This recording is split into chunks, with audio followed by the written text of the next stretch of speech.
The അബ്കാരി act 1977 അബ്കാരി act പാസാക്കിയ വർഷം 1902 August 5. 1902 August 5 കൊല്ലവർഷം 1077 കർക്കിടകം 31 കൊച്ചി മഹാരാജാവാണ് ഈ നിയമം പാസാക്കിയത്. കൊല്ലവർഷം 1077 പാസാക്കിയതിനാൽ ഈ നിയമം അറിയപ്പെടുന്നത് അബ്കാരി ആക്ട് 1077 എന്നാണ്.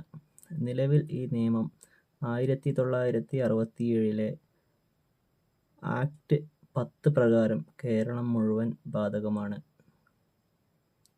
അബ്കാരി ആക്ട് 1077 രാഷ്ട്രപതിയുടെ അംഗീകാരം ലഭിച്ചത് 1967 ജൂലൈ 29 കേരള സംസ്ഥാനത്ത് അബ്കാരി ചട്ടങ്ങൾ നടപ്പിലാക്കുന്നതിനുള്ള സുപ്രധാന നിയമം 1077 ഒന്നാം അബ്കാരി നിയമം ആണ്.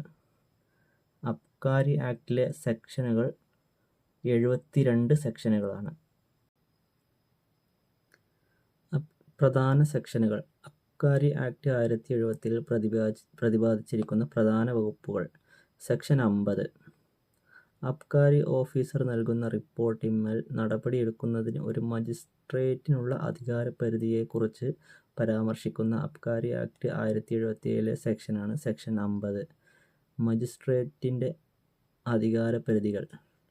ഈ സെക്ഷൻ പ്രകാരം കുറ്റകൃത്യം സംബന്ധിച്ച അന്വേഷണം കാലതാമസം ഇല്ലാതെ പൂർത്തീകരിക്കണം.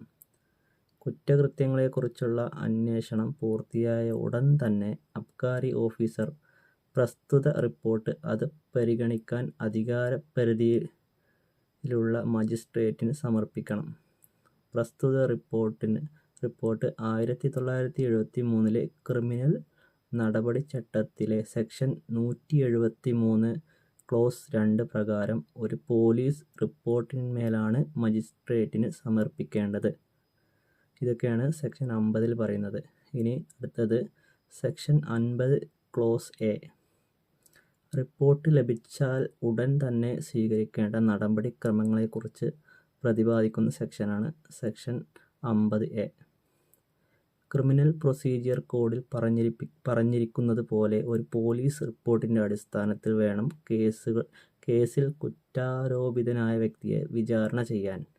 ആ കേസ് സെഷൻസ് കോടതിയുടെ അധികാരപരിധിയിൽ വരുന്നതാണെങ്കിൽ സെഷൻ കോടതിയിലേക്ക് ആ കേസ് സമർപ്പിക്കുകയും വേണം.